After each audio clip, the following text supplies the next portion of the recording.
Our guest today, one of the most famous coaches in Canadian football history. Adam Rita has coached all over the world and mentored to many. Joe Tilley's Great Canadian Sports Show coming up.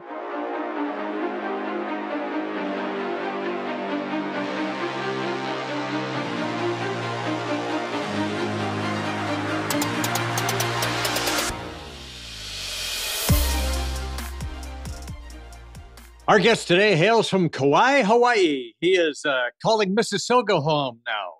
He was a center for the Boise State Broncos, offensive coordinator for the Broncos, BC Lions, Toronto Argonauts, head coach for the UBC Thunderbirds, Argos, Ottawa Roughriders, BC Lions, Prague Panthers, Calanda Broncos, Barcelona Dragons, most recently, Bergamo Lions. He was a general manager for the BC Lions and the Argos. He has won 6 Grey Cups, 4 as a coach, 2 as a GM, former CFL Coach of the Year. Ladies and gentlemen, welcome to the program, Adam Rita. Adam, great to have you here, my friend. Nice to see you again. Good. At my age, it's good to be seen. Yeah, well, you look good, man. You look good. Feel good. So anyway, so you grew up in Hawaii, and a lot of people don't know this, but you were actually in an Elvis Presley movie as a youngster. Tell us about that. Hey, I can't even, that was a long time ago. I mean, I'm not sure if I'm actually in this shot, but geez, that's going way back. All those, wow, we all have gray hair now. I tell you what, that's one of the most beautiful hotels. It's called Coco Palms, and it's Right. a lagoon.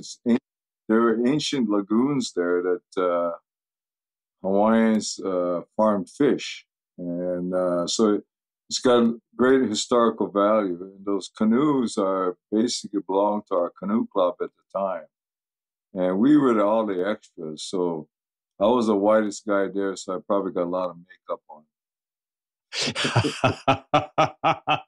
To make you look more Hawaiian, if you weren't enough already, right? So, so tell me, what attracted you to football, Adam? How'd you decide that football was a good sport for you? Well, I was playing what they call junior high Y, the YMC program. It was touch flag football at the time, and you know, being a short, fat guy, football is the best sport for you. So one thing I like about football, all body types can play. So I played center, and everything kind of fell in place for me as far as the big picture. You know, just the logistics, the X and O's of the game that really excited me, and right away I knew what I wanted. And I don't know if it paid a lot, but I decided that was going to be my career, and I went for it. So I was quite lucky to be able to find a career right away. My head is not taking up the whole screen, I guess. There you go. A little bit more. There you go. Yeah. Sorry, So you got the low center of gravity, you know, the big guy with the with not the big height, but you know what? I mean, it's probably hard to get by you as a center. I'm thinking, is that what it worked for you? Well, yeah. The main thing in those days, not that I was really good, I never played an odd defense, so I never had a guy lined up over me. So I was quite happy with that until they went to the odd defense where they lined up a guy against me, and boy, you need meat hooks to block those guys, you know. But I was quite successful, especially when I played on defense. In those days, we had to go both ways, which is not that big a deal when everybody else is going both ways. So how'd you end up at Boise State with the Broncos? Well, actually, I didn't have the grades, not that I had bad grades. I had an appointment to go to the academy. I just didn't have enough grades. So I went the junior college route because really I never thought I was going to go to university. I was signed up to go into the Navy and get into the military and use the military to get me education and get back into football. But it didn't happen that way. I got three offers to play football at the junior college level. I chose Boise because they had a tradition of Hawaiian players there. And yeah, that was it. And then when I was there, it turned into a four-year school, Boise State College. So I decided instead of transferring just to stay there. I loved it there. And after about 2 or 3 knee operations, I decided, hey, I need to move my career towards coaching. So my last 2 seasons as a student athlete, I was a coach. And I was really lucky because the guys I coached were really good. And, we had a couple All-Americans, and I coached a position I never played for. So it was easy as a coach to keep an open mind and learn from other people around you. And I had a great mentor. So that was easy. And we threw the ball a lot. So my receivers were basically leading the nation in reception. So, one thing led to another. And pretty soon I had more responsibility. And pretty soon I was a full-time coach. So is that where you got the bug, obviously? The bug as a coach? And I know that offense was obviously your thing because you would become the offensive coordinator and you like the passing and you like scoring, and that was what you were all about. Is that where it all started? Yep. We we had a coach that actually, the guy I mentored, Tony Knapp, he actually coached a year or two in the CFL. And so when he came back to Boise, the coach of the Boise State Broncos, they didn't have a big budget. So I went in after my third injury, and I told him to give my scholarship to somebody that could actually play, and I would help as a student coach. And so he gave me an assignment. I went after it, got it done, and then he told me that I didn't have to give up my scholarship, that I would be like a student coach. And that was it for me. That's all a break I needed. And then I took that opportunity, and he mentored me until 1976. Then I went from Boise to Vegas, and Vegas to Hawaii. And when I was at Vegas with him, he had accepted a guest coaching job, unbeknownst to me, with the BC Lions and Vic Rapp. And that's how my Canadian. He said, I would love it in Canada. And I said, well, sure enough, I did love it. And I was a guest coach for a couple of years. Then I went to Hawaii. And when I was at Hawaii, Don Matthews took the job. So I wanted to get into the CFL because it's more my brand of game. And so, yeah, that was an abbreviated version of how I got to the CFL. Don Matthews. So, a legend. Don Matthews, right. So you talk about Matthews and Vic Rapp and so when he had the opening, did he give you a call and say, how would you like to come here? Is that what happened to you? No, we were in LA at the coaches convention, and Hugh Campbell had just taken the LA Express job. So the combination at Edmonton was broken after all those years of Grey Cups. And Don took the job at BC. And when I was in LA at the convention, I hooked up with Coach Barado, Steve Barado, and he's like my best friend. And he goes, we're talking about coaching. And then he goes, are you interested in coaching in the CFL? I said, most definitely. It was time for me to leave Hawaii. I wanted to get back into the passing game. So he said, well, I'll call Donna. This is the funniest interview ever, dude.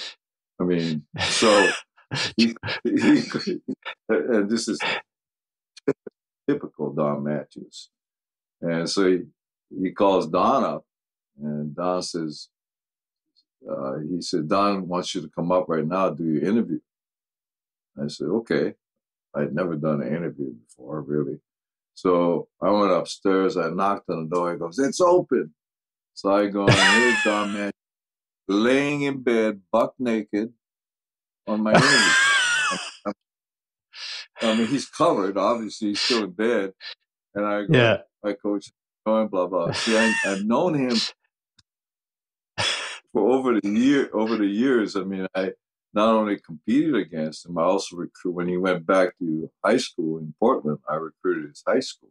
So I've known him for years, I just started laughing, And he goes, got a job for you as the offensive coordinator. I want to run the Edmonton offense. And I was familiar with the Edmonton offense because at BC, when I was with Vic Rapp, we ran a similar offense, and the offense was very similar to what we ran at Boise State.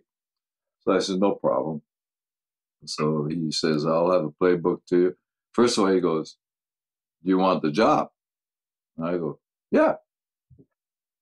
We didn't talk money. We didn't talk X's and O's because he already knew me from Boise State when he was at Idaho. And the offense was double slot, one back, similar to what they did in the CFL. So, and then I had some CFL experience as a guest coach for 5 years for Vic, or 4 years, whatever it was. And so I was a pretty easy hire, especially when you don't talk money.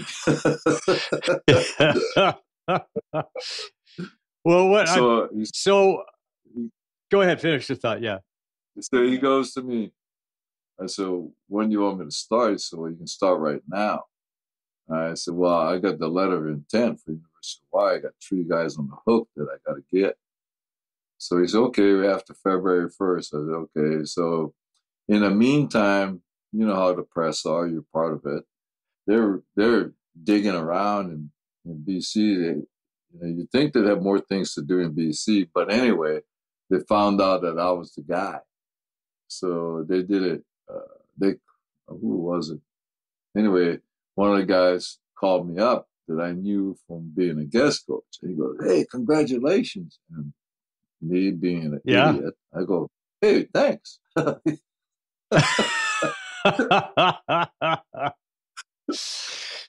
what? What are you talking about? I wasn't that smart at the time.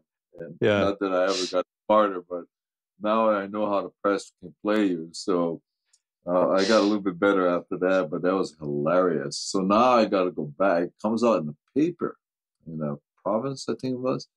And I figure Canada, hell, none of the friggin' Hawaiians will know what the hell's going on. Well, unbeknownst to me, we get the Canadian paper in Honolulu. It's sold every day there, right? And all of a sudden, Rita's going to go to freaking BC. I went, holy shit! So the crap hit the fan, but I was still able to close the deal on those 3 guys, and one of them ended up being the #1 draft pick. So, I did okay. It's got a little confusing there at the end. So that was my. Well, it's interesting, yeah. Interesting that Don Matthews felt comfortable enough to invite you to come to his hotel room. He doesn't have to bother putting on clothes. It's, you're hired. There you go. That's a. It was. I said, man, this is my first interview. I said, it's not all that cracked up to be. I mean, you go there, get the job, and leave. Right? I said, sorry. Yeah, you didn't. Serve your nap. Obviously, didn't have to put on a suit. Yep. No. That's it. No. So it was really Hawaiian style, man. Casual as right. So after you talked about liking. Yeah, go ahead. After that? Well, after that, it was just, some things were meant to be, and Don and I were meant to be together. And Coach Parado, we're the 3 amigos from Idaho that competed against each other, worked with each other. So we knew what we had to do and how we could work together.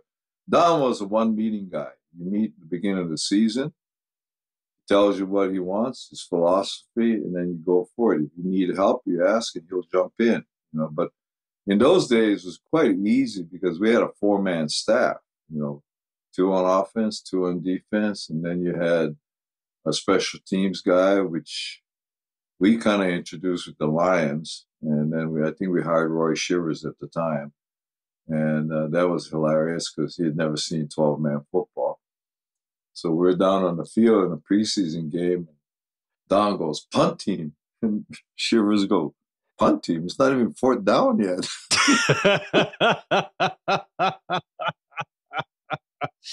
Yeah, you got to learn the rules, buddy. Yeah. Oh, we laughed our butts off. We never thought about it, right? Until that moment. And I go, holy shit, we only got 3 downs, coach. You got to get ready to punt on second down. He goes, this is kind of screwed up. I go, it's just Canadian. Just new rules. Same game, new rules. You know? Right. It's funny. So you had some success in Vancouver, and of course you followed Don Matthews out to Toronto, where you would eventually get that beautiful, glorious coaching gig. Tell us about that time when you were working for John Candy and Wayne Gretzky and Bruce McNall with the Argos. Well, that was an unbelievable year, really. I mean, it was like a whirlwind, fast, to the point. Let's get after it. We're going to get you the best player in North America, blah, blah, blah. I've heard that shit before. Sorry. I heard that before. That's all right. But anyway, sorry, we're online. We're good. Yeah. You can bleep it. We had a meeting, and McCarthy told me, we're going to go get Rocket. I said, who? He goes, Rocket Ishmael from... I said, he's going to be a number 1 draft pick. And he goes, yeah, but we're going to get him. I said, well, Jesus. I know right away it put a lot of pressure on me. So we're going to spend a lot of money on this guy. He's a receiver. How do you get the ball to $1 million player without screwing everything up? That was unbelievable. Then I had pinball, and then I had DK Smith. I mean, how are we going to distribute the ball? Then I got David Williams. Holy mackerel. I mean, I'm in a candy shop now, right? I got all these studs, all these guys, great guys, good to work with. And so we managed to put something together, a little menu the quarterback could choose from. And our job was to get the ball to the guys that can make plays. We had a lot of guys. So it was like, my God, how are we going to distribute the ball? So I made a ranking. I remember Mazzati goes, I'm at the bottom of the list. I said, when they take away this guy, you're at the top of the list. Okay? He goes, okay, that makes sense. And he became a great receiver for us. So, sometimes you gotta just kind of make a pecking order so everything falls in line for the quarterback. And so we were able to distribute the ball, and those guys made all of the league, and most of them are in the Hall of Fame now. So I think we did okay. We won the championship, and then we couldn't keep our players. So consequently, after that year, I'm looking for a job. So, but that's just the nature of business. Our business is you're hired to be fired. And unfortunately, it doesn't matter how good you are. You just get into a bad spell there. And sometimes that's the only thing they can do with management. Well, you talked about. So what's that? Especially if you can't sign your free agents, that's a bitch now. Yeah, free agency is really rough management. So you got to divide the money up and decide, okay, this is the way we're going to go, and then you live with that and move on. Well, you did have that great year, an unbelievable first year, and Matt Dunnigan was able to distribute the ball, and of course, everybody made the plays. You got to the Grey Cup game in 1991 with the Calgary Stampeders, and you talk about Rocket Ishmael. Well, this is the big play that everybody remembers. Rocket, who turned down the NFL offers to play in Canada, join you guys, returns this kickoff, 87 yards to the house. Absolutely electrifying. It was a playoff record at the time. He was a Grey Cup MVP. Would you say that the Rocket was worth the money you gave him? It wasn't my money. I would have paid him more. I mean, this guy was unbelievable. But the cast we had around him, people forget Matt Dunnigan got hurt, and he broke his collarbone. And we put in Ricky Foggy, who took us, I think, on an 8-game run, and got us into the playoffs. And then Matty played Winnipeg game in the semifinal game. And then Reberg broke his collarbone. So we were going to go with Foggy. And Foggy had a great year that year. And I was very comfortable with it. So all week, we prepared for Foggy. I made Matt the unofficial offensive coordinator. I met with him. And then he put together the offense because I wanted to keep him involved. And he and the quarterbacks went over our play call list, and then they decided what they liked. And then I interjected. And then kind of the way we did all year, we had a compromise as to what plays we want. And we always started with, okay, we need to get the ball to this guy. Okay, coach, what are we going to do other than offense to get the ball to rocket or pinball and stuff like that? So, well, we'll do some special team stuff with them. And then we do our offense. I think sometimes you can have too many weapons. For the quarterback, it's easy no matter who he throws the ball to, but to keep everybody happy, luckily we had a great group. When I look back on it, all those different egos that came together to sacrifice a little bit of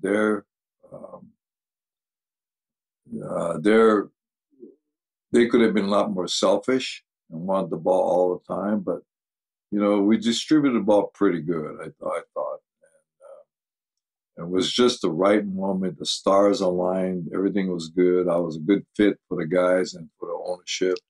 My ego was it was not about me. It was always about the players and the club. I really liked the clubs I've been with in the CFL, but Argos are special to me. And basically, I try to contribute as much as I can, even now, even if it's just being a fan, because it's gone through a lot of hard knocks, but I think that's what makes you tough anyway. I think that the Argonauts is CFL tough because that's what you have to be. You have to be able to ride the storms because not everything is a win. And sometimes a win is a loss. And it's like I tell a lot of people, we lost 5 games. We shouldn't have lost 1. But those 5 games made us a team. Those 5 losses. It magnified what we had to work on. And the guys, even though you say stuff, sometimes you have to get your butt kicked to get your goals realigned, how each guy's going to contribute and what role they're going to play for the club. Our guys were really good that way. They had strong leadership, especially with Dunnigan. And we had good leadership on defense with Owen and all those guys. So, we had a great club. But the big thing is all those guys put away their own personal goals for the goal of the team, and that was to win the Grey Cup. You talked about all that talent and keeping the egos in check, and I think that's a lot of it is what we don't appreciate. Like the fact that you were able to do that. It reminds me of Cito Gaston doing the same thing with all those talented Jays teams. A couple of years after you guys, or just a year or two after you guys. So anyway, so here's an interview with the coach after that big win when you guys landed at the airport in 1991. Let's have a listen. Basically, it just went the way we've done it all year, found a way to win. And the special teams gave us a short field all night and never really put us in real bad field position. So all we had to do was hang in there.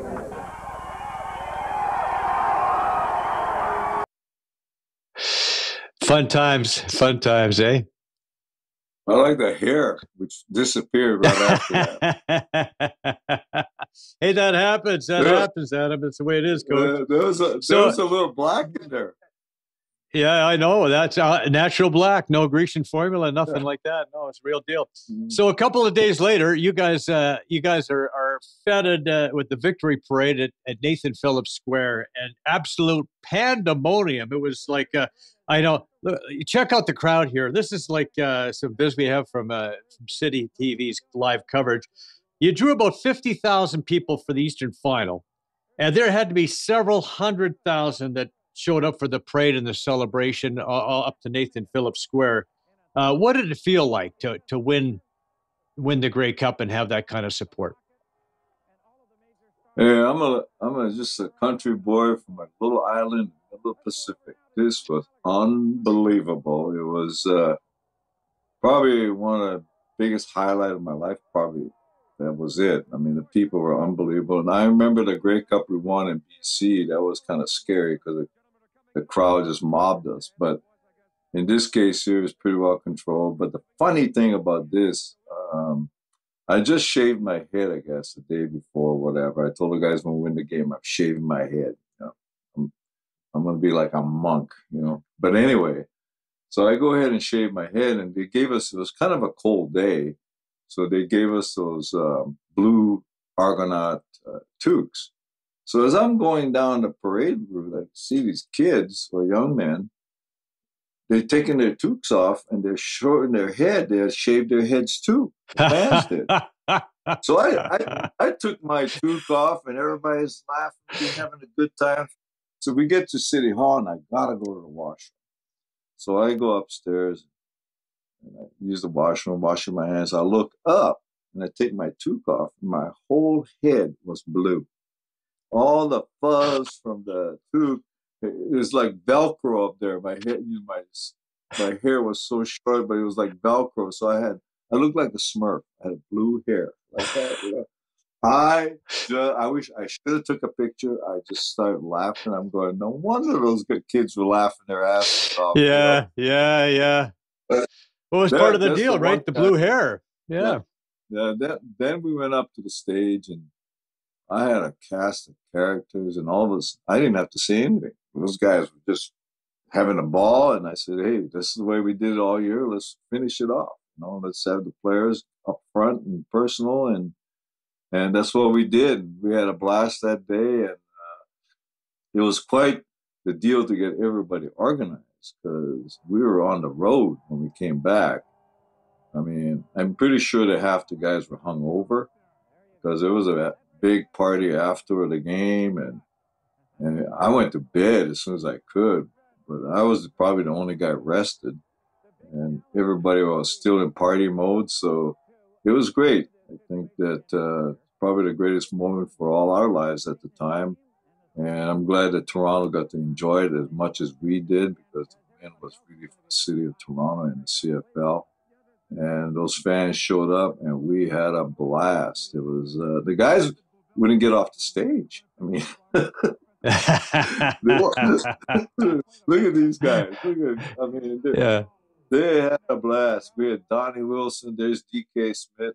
Rest in peace. But we had a cast of characters. Kevin Smart. I mean, we always had this chant, "Who's in the middle?" And guys would get together and we'd clap. And then they would say, okay, Smelly's in the middle. And Smelly would get in the middle of the group and he'd do a dance of some kind. And the first time he did a layout backflip. So now everybody, all right, wow, they're all charged. It became a tradition. And then Rocket's in the middle and he gets in and he does his dance. And he does a freaking triple somersault in the air. I said, hey, we're not a gymnast team. These guys are I tell you what, I probably had the most fun coaching those guys because they were unbelievable athletes, and I really admired that in them. And they came to play. I mean, we had a good leadership group, like I said, and we had good soldiers around them that did their job. And it was really, they were probably one of the easiest teams to coach if you didn't interfere on every moment of their lives. You had to have them. They had to enjoy playing the game and enjoy Toronto and the CFL. And we did all of that and then more. Yeah. Some people say that Glenn Sather had his success with the Oilers because all he would do is just open the gate and let the guys out to do their thing, right? Just let them do their thing. So, you mentioned how coaches are hired to be fired. And so a couple years later, you start the season 3-8 and you're given the golden handshake from the Argos, which seems like a little bit quick. Does it ever get easy to get your walking papers? I think it's always a disappointment, except sometimes it's a blessing in disguise, right? They were at the end of their rope as far as the ability to get players financially. I didn't know all this. I was just the head coach, which is fine with me. And we didn't win enough games. It's just Foggy got hurt in a preseason game. He decided he was going to play with a cracked ankle, but that didn't work, so we had to sit him down. I remember we're flying out to BC. Like you said, we were 3-8, and Mike McCarthy comes up to me and says, "You got to win the next 2 games, otherwise you're fired." I said, "What if I lose the first one?" He goes, "Then you're fired." So I said, "Okay." So I had to play Blair Keel because he's a guy that came off NFL, and we had to play him. I had to get him ready in 2 days. And Blair keeps coming to coach. "Where's that 12th guy?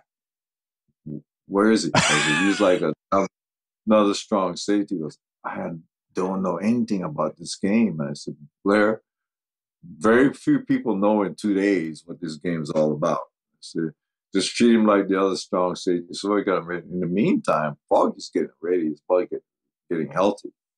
So I says, just go in there, and I had to start him as part of the deal. And so Blair goes in there, and the poor kid, he throws a pass. I call a pass, but I think it was 50 goal or something like that. And he completes the ball for about 60-some yards. We had to kick a field goal, I think. We didn't do anything after that. And then he comes off the field, "Coach, I wasn't throwing to that guy." I go, "I know it. It worked. You know it." I said, we're going to count it anyway, even if it's the wrong guy. Right? We started laughing. He goes, "Get Foggy in the game. I have no clue what's going on." So Blair was a good guy. He was just put into a really bad situation. Well, Foggy goes in. I just laughed. They sent him back out. He said, he has a wrong color tape on his ankle. I'm like, holy shit. So Blair has to go in, and we have to punt. And Foggy changes his tape, and he goes in and almost brings us back. But we were so far down, and he goes on a rampage. It almost brings us back. Then I knew he was pretty well healthy at that time. But we lost the game, and on my birthday, September 21st, I got fired. That was a Monday after the game, I think. Yeah. And that was it. And so to make a long story short, after all this debacle, I got a chance to go back to Edmonton. And that's when Hugh Campbell, Ron Lancaster, and myself pulled off that 9-player trade, because I knew the Argonauts were in trouble financially to make the cap or to meet their budget. So they were going to dump some players. So I got 9 of them. I wanted to get Reggie Pleasant too, but Ron Lancaster goes, "Hey, I don't know all these guys. We got 9. That's, like almost half the team, I said, "Well, you can stop anytime you want, but I'd love to get Reggie Pleasant." And make a long story short, it was a coach of the year clinic, and I was there at Edmonton as the OC, and we made that big player trade and went to the Grey Cup and won it. So thanks to the Argos, we were able to get enough players. I got Foggy then, I got DK Smith, I got Don Wilson. You go down the list, and when we played Toronto, they all need to play. So, that was a hell of a team. Damon Allen was our quarterback. Foggy was our backup. We went on a run at the end there and went to the Grey Cup and won it. That's the year we beat in the Western Final. We beat in a snowstorm. We beat Doug Flutie. Calgary. Yeah. Oh yeah. It was awesome. And then I remember as soon as we beat them, the guys, when we came back, because the Grey Cup was in Calgary, we came back, and the players ran into the locker room. "I'm going to take so-and-so's locker. I'm going to take so-and-so." Calgary was the biggest rival we had, right? It's like Right. same province. And, you know, we Yeah. go up and play in, we go play Calgary, and we get on the bus after getting our butts kicked, and I'm beside myself because we really played poorly on offense. So as soon as we got back, we got a team meeting and told them this is how we're going to beat them. And the players bought in, and we beat them. And you know, the back-to-back, because we played on Labor Day in Calgary, came back on Friday and played the same team, Calgary, in Edmonton. That was a great game, and we did beat them then, and then we beat them again in I think we had to backdoor the playoffs, and then we beat them in the finals, the Western Finals. So it was a fantastic year. We had a lot of fun. And, it was like Ronnie comes up to me and goes, "Coach, can we run all hook?" And I go, "Yeah, but they're playing that match coverage." And he goes, "I just thought I'd ask." And he walks out. Ronnie Lancaster was a great guy to work for. I was lucky I had Dom Matthews, Ron Lancaster. They were just fantastic people. Yeah, some wonderful guys for the years in the CFL, no doubt about that. So you win the Grey Cup as an LC in Edmonton, then another head coaching stint, this time in Ottawa. Pretty crazy times in Ottawa. Here's a clip of you after you traded away quarterback Kent Austin for Danny Barrett, which you took a lot of heat for. Let's listen to that. We're going to build upon a good defense and field position offense and still be explosive. And he's the kind of guy that has the athletic skills to escape when need to and run with the football when we need to.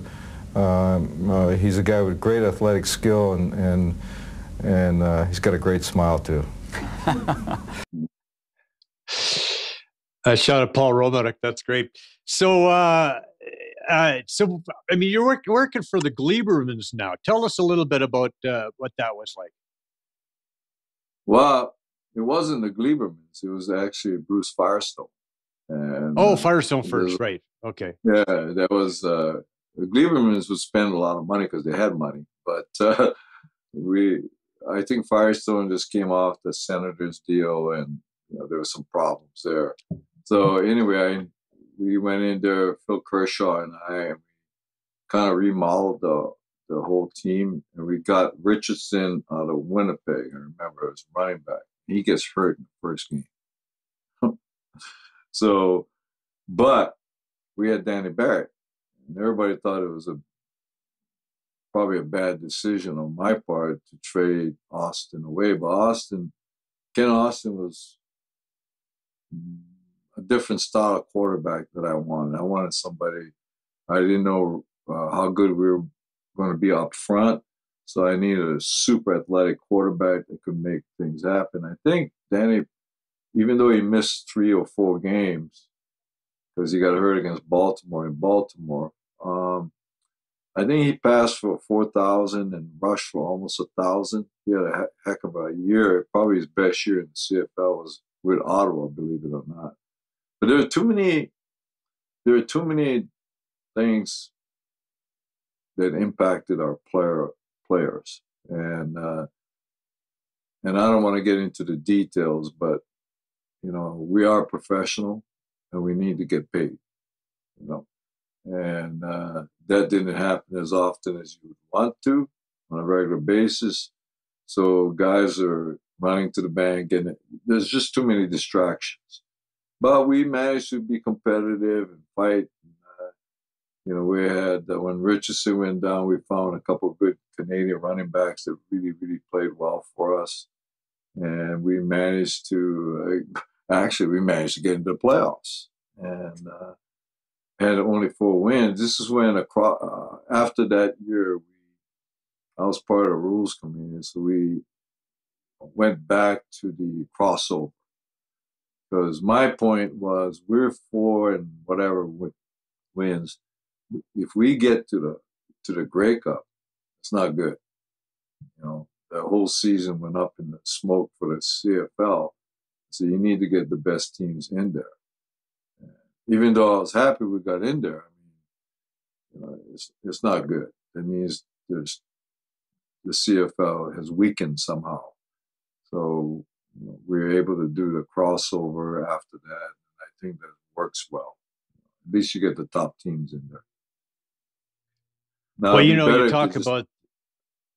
Okay, finish that thought. It would be better if we took the top 4 teams, but that's just me. I know there's a great thing between the East and the West, and that's a tradition that you want to do. It's like when they went away from the Labor Day game between Hamilton and Toronto. I said, why in your right mind would you even do that? It's probably the greatest and oldest rivalry in pro football. But that didn't last long, and we went back to playing on Labor Day. Yeah, that's a must thing. Edmonton, Calgary, Winnipeg, Saskatchewan, Toronto, and Hamilton is a Labor Day weekend must for sure, no doubt about it. That's right. Yeah. Everybody has their Labor Day. Everybody has their Labor Day rival, except at BC. We didn't have a rivalry on Labor Day. We had to play Montreal or somebody like that. So I guess when you're late in the league, you're late in rivalries. Yeah. Well, it's all geographical too, right? Mostly, and Edmonton, Calgary's a natural. Hamilton and Toronto's a natural, and so. Okay, we got another famous Adam Rita clip from back in your days in Ottawa. Let's have a listen to you and talking about kicking butt. All right, Vic, roll that. Size 10.5 double E, so that's quite a foot up anybody's backside. I don't like to do that, but some people need that, I guess. I'm not sure why, but that's the way it is. I guess he hates me and I hate him. No. No, I just had to try to kick him in the butt. That's my job, man. So would you consider yourself more of a kick butt guy or a pat on the back guy overall? Mostly a pat on the I love the hug. I'm a hugger. Okay. My pat on the back, big hug or whatever. If I'm going to kick him in the butt, I better be able to hug him. You know what I mean? Yeah. I think the only way you have a right to really get on a guy, to me, it's just me, is that you got to love him. I think that I think you have to have special relationships with your players. I know a lot of coaches don't like to do that because sometimes it's hard to make a decision. But I'm for the player. They're the ones that make me look good. I was never looking good as a player, but as a coach, they really made me look good. I appreciate that. I think that they gave me all I got. Sometimes when they're lacking, it's usually 1 or 2 guys that you kind of have to talk to. And my kick in the butt was just sit down and let's hash this over and let's see if we can come to a conclusion that helps our team. That's the one thing you got to do. It's like, I remember Don Matthews the day before we had to make our final cut. He never slept. Now that I was the head coach, I know why. It's hard to tell a player, that, especially one that could help himself or you, that you have to release him because of numbers. But I usually try to figure out a way to get him back, especially when we have injuries. So I've had a lot of luck that way of bringing guys back. So when I cut them, I make sure that they understand that I still like them and care for them. Some guys, they know it's pretty obvious they're never going to play again. Some guys, they just need another chance. So I try to provide those opportunities for the guys. The most important guys on our rosters are, when in those days we call them non-imports, are Canadians. And they're really the heart and soul of your team. So without Canadians buying in, then you don't have a team. So you have to have a kind of a blend of great Canadian leadership, good players, and guys that buy into the whole concept. So you kind of develop a culture with them, and then it goes from there. And plus, I always used to try to hire Canadian coaches in the Canadian Football League. So I always had those kinds of guys. And I had Nick Volpe here in Toronto, they made sure that our American coaches understood that Canadians were very, very important. And he kept the morale of those guys up all the time. So, hey, to win the Grey Cup, you need a lot of help. And I had great help. You know, and then I had great mentors along the way. And I think the best thing about the CFL is I love the game, the way they play the game, how the game is created, the history behind the culture. That's why I love going to Europe.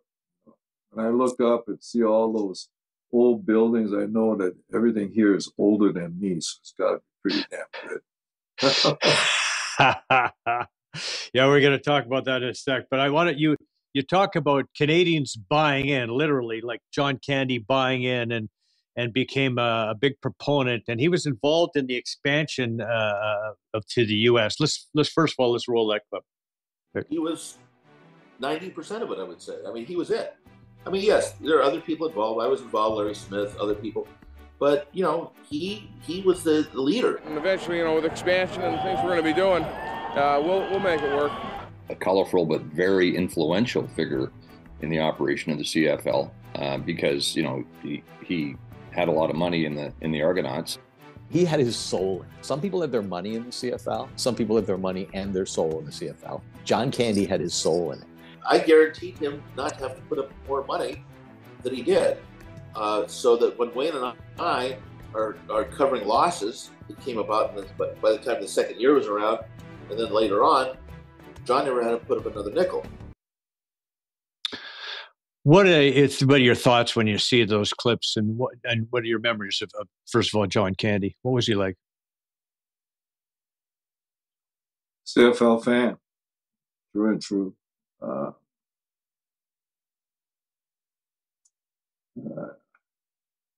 It's pretty sad he's not here with us. He meant so much to us, the Argonauts, and to the CFL. Loved the game, loved the players, loved the whole concept of the CFL, Canadian. And I remember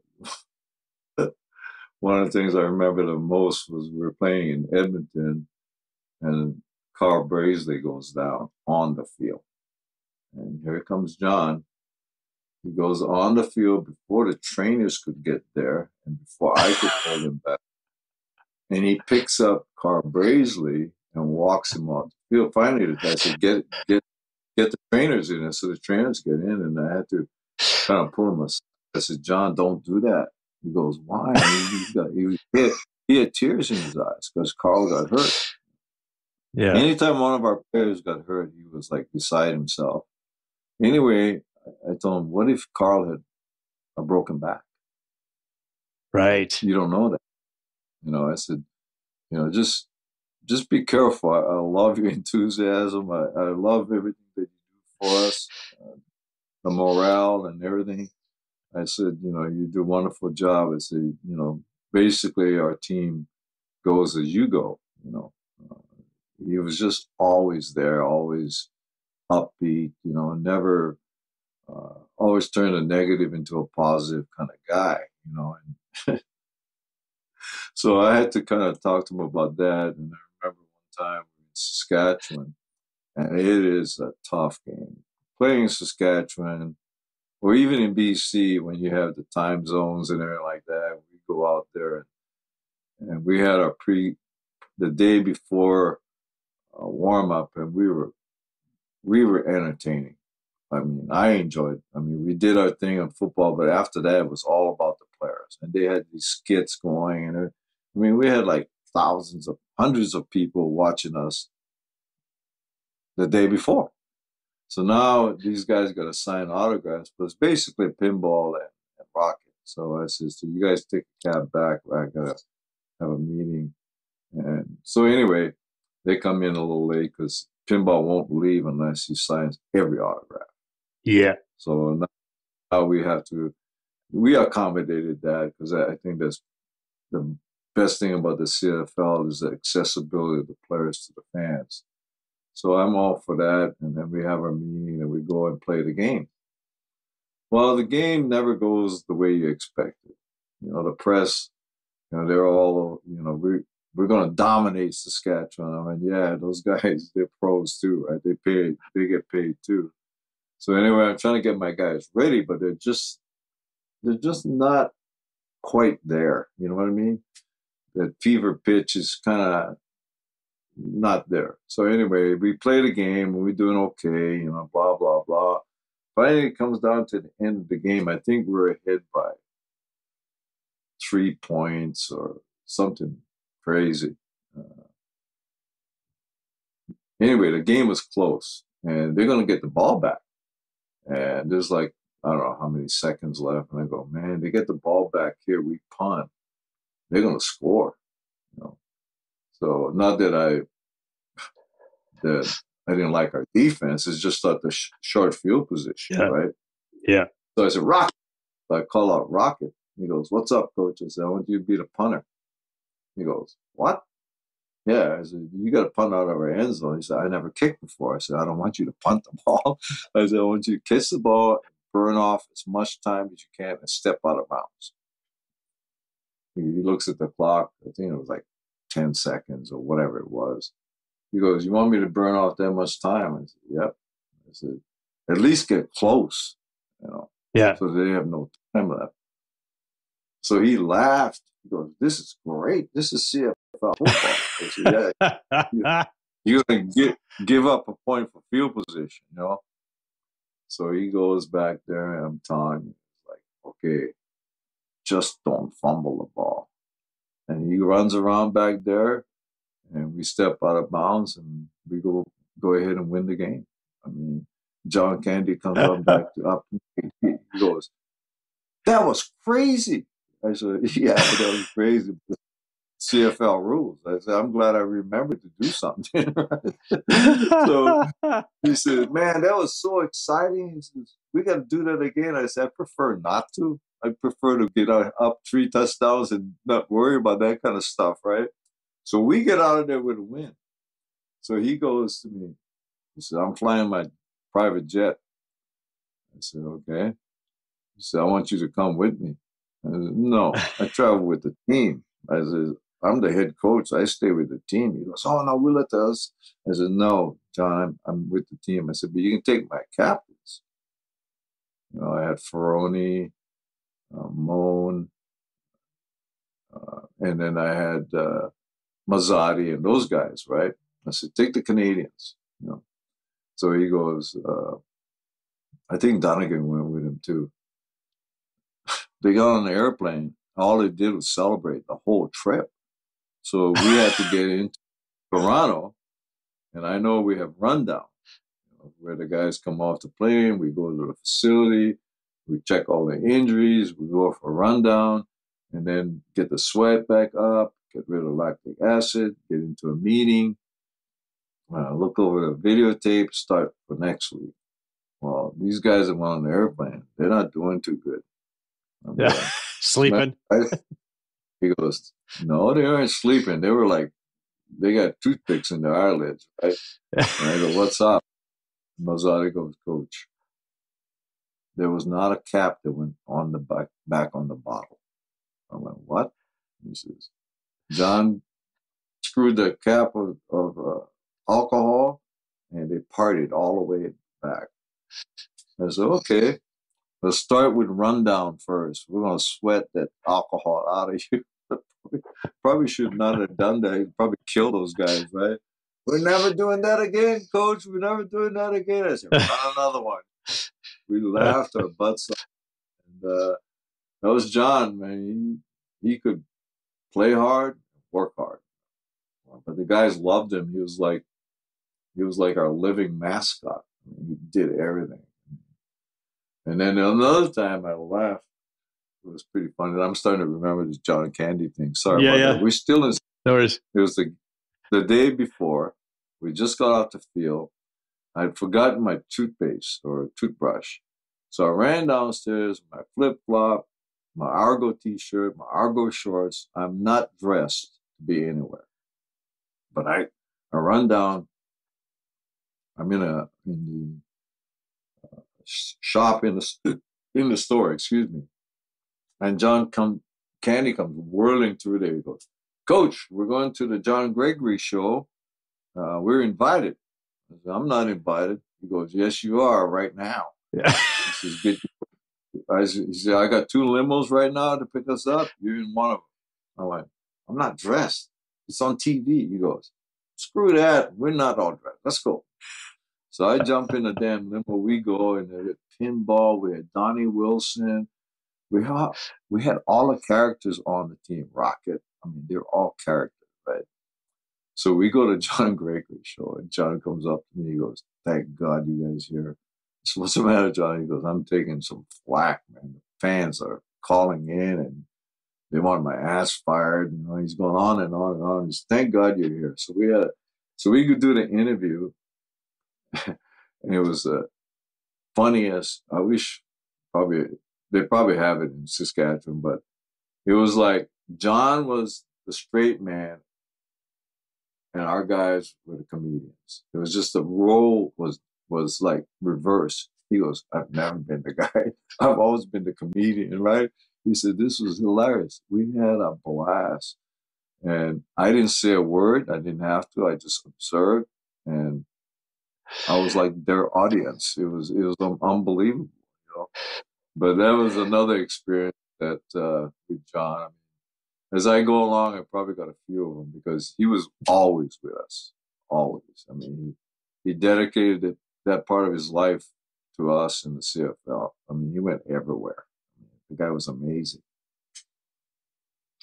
But Yeah, I remember one thing in the Grey Cup. Yeah, go for it. Yeah. It is the coldest I've ever been in my life. And we're in Winnipeg, and I'm looking across the field, and here's Wally Bono standing there in the sun. And I'm on the other side of the sideline, freezing our butts off, and the heaters aren't working. So I look to my left, and John, he's standing right outside the box, you know, the restricted area. And he's got this beautiful coat on. You know, he's got this beautiful hat on. I mean, he looked fine. Beautiful. I think it was a cashmere coat. So he comes close to me. He goes, "Coach, how you doing?" I said, "It is freaking cold, John. I mean, I'm freezing my butt off." And I look like the Michelin man. I had so much clothes on. And he goes, and he had this big styrofoam cup. And I go, "I sure like to have some of that coffee right now." He goes, "You like what's in the coffee?" And he opens up his coat.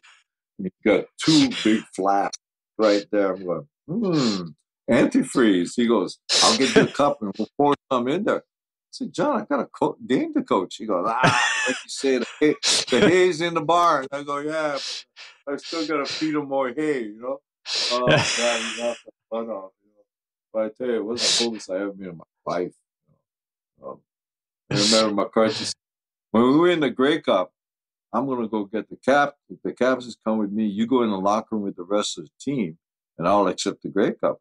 I didn't even thought anything about it. I said, "I'm in the locker room as soon as this game's over, and I hope they got a fire in there because I want to get warm." Right? Yeah. So that's how it happened. Yeah, it was really, really cold. I mean, it was unbelievable. I look at Wally, and he's over there standing in the sun. I said, "Wally, I may have to go to church more often or something." You got this God being right on him, right? Wally's a good guy, but that was a very unusual game, the most unusual game I've ever been in. We never had to do anything on offense. It was our defense scored the first touchdown, and then I recognized they were vulnerable to a moonshot on a kickoff. I had Mike Levinson was my special teams coach. And that kickoff, you saw that Rocket ran back. We redesigned our on the field that play because we put I think DK Smith was my left returner, Rocket was in the middle, and I had Pinball on the right.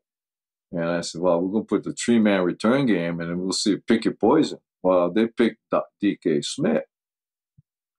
And so after about the second one, going into the third one, I said, "You know what? We're going to rotate." And Andrew Murray was kind of my leader on that kickoff return. So I got the guys together. Mike Levinson got the guys together. I said, "Okay, same return, Except now, DK, you rotate up block 1. Rocket, you rotate, move over with DK Smith, field the ball. Pinball, you kind of hang out there. And then if they kick the ball to you, you take it up the sideline. But if not, they're going to kick the ball to Rocket, unbeknownst to them. And then when we get Rocket, you just run straight up. Pinball, you hang out and make a block. He comes back your way, and I want you to hit the far hash. When you get to the far hash, I said, now it's a race. If you can get there, you'll have 3 or 4 guys with the angle. You just keep running to the sideline until you get there. Take away the angle, and you just run for a touchdown. And it went exactly the way I thought it was going to go. But in the meantime, DK's going, I can return that for a touchdown. I can return it for a touchdown. I could have done that. Yeah. Andrew Murray goes, DK, you just block 1, and then Rocket will return for a touchdown. Well, I could. So we had to calm him down. He got the key block. We were off to the races, and then somebody threw a beer can or something at Rocket as he was going. He just did that beer, and after the game, I go, Rocket, how'd you see that? He said, I just saw a flash.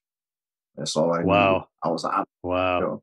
Wow. One of the fastest human being I ever coached. It was unbelievable. And a Vic, great guy if you don't, Vic, let's roll that video again if you could find it. I know it's a little bit off the balance sheet here, but it's here we go. Here's that kickoff you're talking about. Okay, so there's Rocket. All right. Yeah. And Smith is saying there's the key block right there. Yeah. But if you go back earlier, Pinball makes. There's a beer can. There's a beer can. Oh, there's another beer can. Yeah. Right. Yeah. It was crazy. Wow. Yeah. Yeah. That's crazy. Half those guys are retired and they're living a good life now. This Fog Dog, I can recognize Fog anywhere. So people forget our hero was. We had a lot of heroes, but if you remember the last part of the season, Ricky Foggy was our hero. He came in, was our backup quarterback. That actually Donegan talked me into bringing him in because we had him at BC, and he took it over and won 8. I think he won 8 out of 9 games and took us to the playoffs. But I owe a lot to those guys. Keith Costello. I mean, on those kickoffs, he's the guys that made the play to get us the ball. Then the next play we scored on offense. I think we had maybe 5 first downs the whole game. We were just scoring, And we scored 1 on defense, 1 on special teams, and a couple on offense. And it was all because of defensive turnovers. So it wasn't a perfect offensive plan, but it was a perfect team plan. Right. And that's what I have to do sometimes, right? Like, I mean, you have all those stars in offense, but it was more or less the defense that got that Grey Cup for you, So, go ahead. You're going to say something. Well, we had a lot of superstars on defense too. Everybody with Carl Brazeley, Ed Barry. Right. You can go Gaines. You can go down the list. We had great defensive tackles. Coach Meyer did a good job of organizing those guys and coordinating the defense. But Coach Mike McCarthy was the guy that got us our team. He was our GM. And we were able to retain all the guys from the 1990 team that we led the league in scoring and all of pro ball and offense. He was able to keep those guys, and our defense. We were really awesome. And our special teams, we had 2 of the best kickers. So we were pretty loaded. All I had to do was not screw it up. And our guys, and really our guys were really good at fitting into what we had to do. Yeah. It was fun. Yeah. Awesome job. But so now that I look back on it, we could have done more on offense. But at the time, in the heat of the battle, you're just trying to get the balance sheet right. And that was distributing the ball. But, we could have made David Williams the best receiver he was in the league at X. Go to trips, put rocket away from him and say, okay, fill your boots up. How are you going to cover this formation? Kind of like what I did with Merv more, So, we could have done more. It's just that I thought less was better, and we did less, and we were pretty good at it. Yeah, you worked with some good receivers. Swerve and Mervyn Fernandez. Yeah, yes, indeed. So, looking back, after your CFL experience, you went to Europe for a little while. You brought your expertise there. But at the time when the CFL made that foray into the U.S., some were saying that if they hadn't have done that, they might not have survived. What are your thoughts when you look back at the expansion experiments? We had to do it. We needed an influx of money, and either that or fold. And those U.S. teams were very valuable to us because they paid a fee to get in. They kept the league going. And then if you remember, we also made a deal with the NFL that also saved it. So the combination of those things, brilliant moves by our board of directors, our commissioner, to do that. And I went to Memphis, and it was very interesting how the U.S. perceives, especially U.S. coaches, how they perceive the CFL. Like Pepper Rogers said, here's the guy I worked for in Memphis, and he was an unbelievable person, one of the funniest people I ever worked for. But he said, Adam, there's too many people moving, and there's not enough downs. I said, he goes, you handle it. I said, no, you're the head coach. Yeah. Because it was like, we had some, Greg Mons was our player personnel, and we went down there. We worked our butt off. We signed every Canadian free agent in the CFL, Orlando Steinauer, all those kinds of guys that were free agents. We signed them. And then we went after some NFL cuts that made us pretty good. We were 9-9 for a first-time franchise. That's pretty good, And yeah. But it could have been better. But I think we added some NFL coaches that just didn't understand the way the game is played in the CFL, which is kind of frustrating for a guy like Damon Allen, for example, who was our quarterback. So, we had some conflict on staff, but we still end up being pretty good. 9-9 for an expansion team. Absolutely. Okay, Adam, here's our final question here. So what's the best piece of advice you've ever been given? If you're not living on the edge, you're taking way too much space. Don Matthews. And that's been your beck and call, right? That's been your modus operandi. It's living dangerously, living large, but living on the edge. I'm not quite there yet.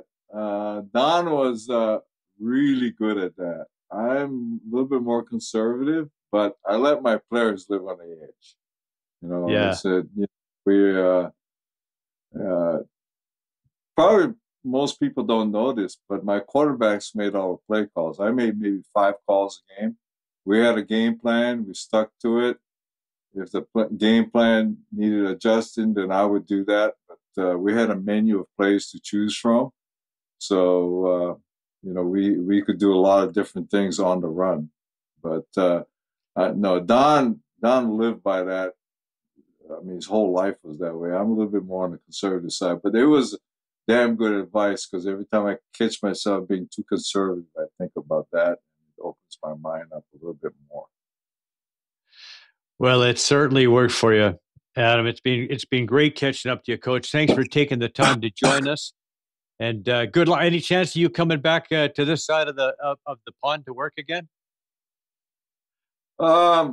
Well, I'm coaching right now. I've been here with this team for 7 years since the inception. It's called Clarkson Football North.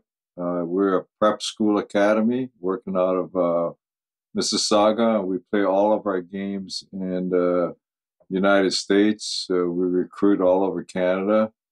We have over 140 kids playing at the second level, about 38 in NC2A. So our program is to try to help the kids be prepared for the next level of competition. So that's going really, really well. We play the top 100 teams in the USA, so we go against good competition, and we're very competitive, and we do win some games. So I think this year is going to be a great year for us, playing South. So we're excited about that. So tell me about the any great players coming out of that program. Tell me some of the names of players have come out of that program. We got Tyrone Richards. Last year was our first draft year. Guys were eligible for the CFL draft. We got Tyrone Richards, whose dad played in the CFL. He was a #1 draft pick overall last year for Montreal. And then in the same year, we had Deontay Knight drafted 10th overall by Toronto. And then we have a few other players, but those are our 2 top picks. And the next coming NFL draft, we'll have Kyle Hergel, who's playing at Boston College right now. He'll probably go in the draft as an offensive lineman. He's a tiny guy. He's about 6'3", about 315 pounds. He can run. And he's got a defensive attitude, man. He's from Port Credit, so he'll be in the NFL draft next year. And then we have a receiver, Nick Marder, who's playing at Auburn now. And then we have a couple other guys that should go in the NFL draft. So this is our 7th, going into our 8th year. So we're doing very, very well. Our deal is for kids that want to be able to get better at what they do in football, and then hopefully get a university scholarship. And most of them do, because going through the program already prepares you to play at the next level. If you can come to every workout. It's a year-round program. It's more like a U.S. model. So it's been going very, very well for us. Larry Justanis and Lee Barrett, the old Arcadia guys, they're the owners. And, Larry Justanis played in the CFL for a bit. He was a quarterback, slot back, whatever they want to play him in. So he's our head coach. I'm the defensive coordinator this year, but I've been the offensive coordinator. I help out wherever they need me. It's a good gig for me. I get to work with young men and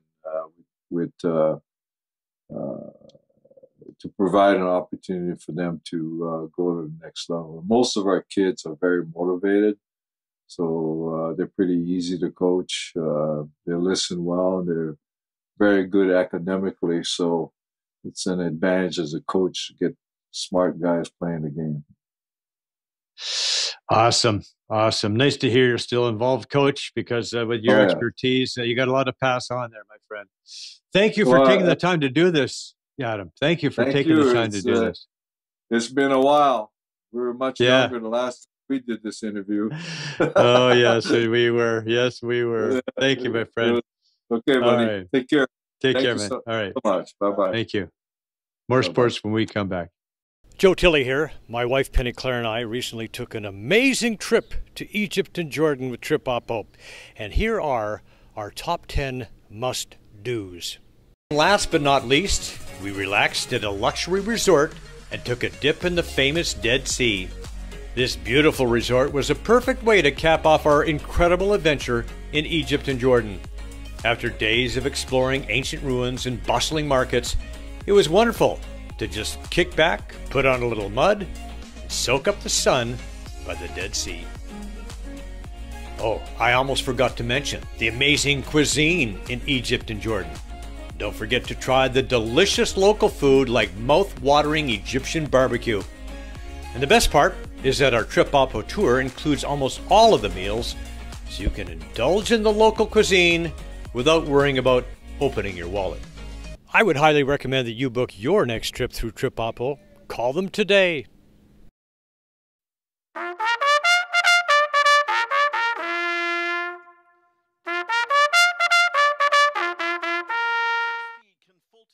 My Costa Swiss pick of the week. Last week, I took 3 horses in the eliminations for the Pepsi North America Cup, including Fulton, coming off a surprising loss the week before, but he had it going on last week.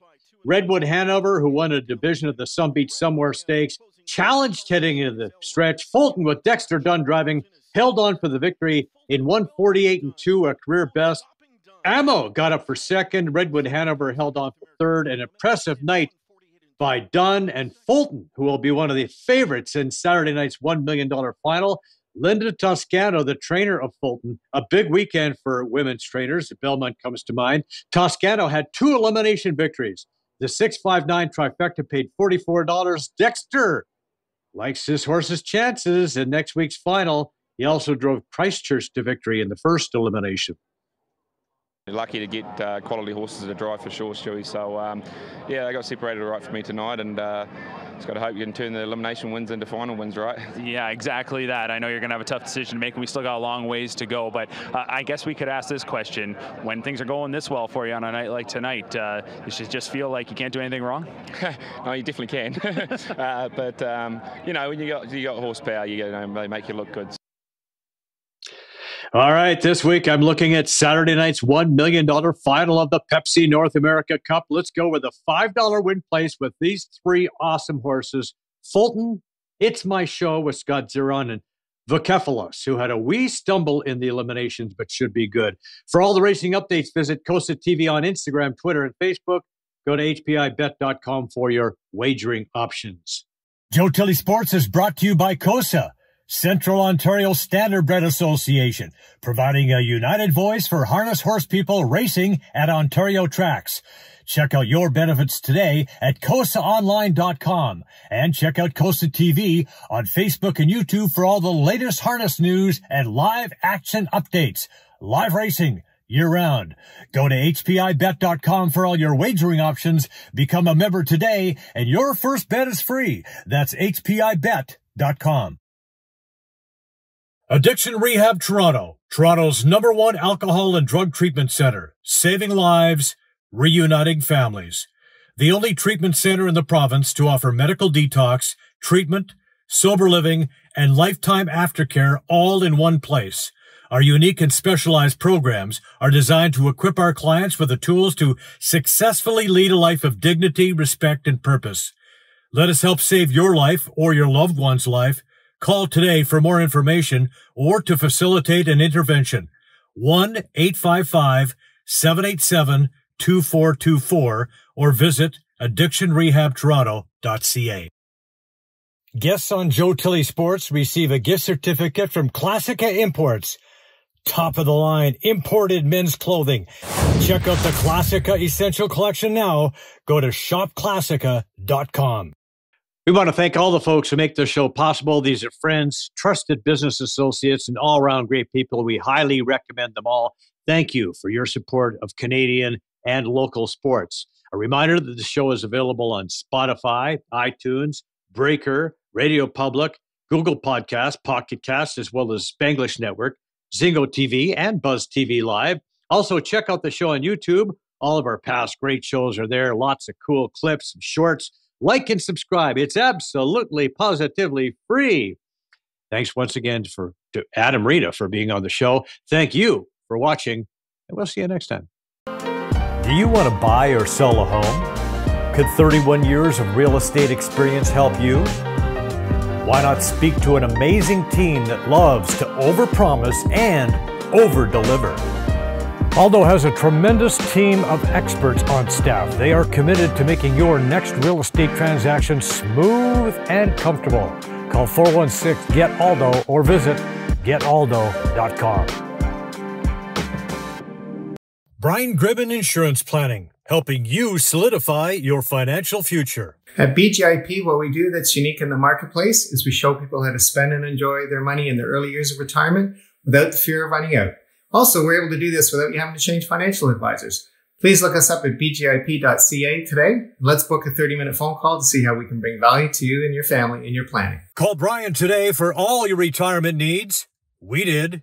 905-686-5678. MNP, a leading Canadian national accounting, tax, and business accounting firm. MNP proudly serves and responds to the need of their clients in the private, public, and nonprofit sectors. Through partner-led engagements, MNP provides a collaborative, cost-effective approach to do business and personal strategies to help people and organizations to succeed across the country and around the world. With local offices in Oshawa, Mississauga, Burlington, and more, their team is here to support you. Visit mnp.ca today to learn more.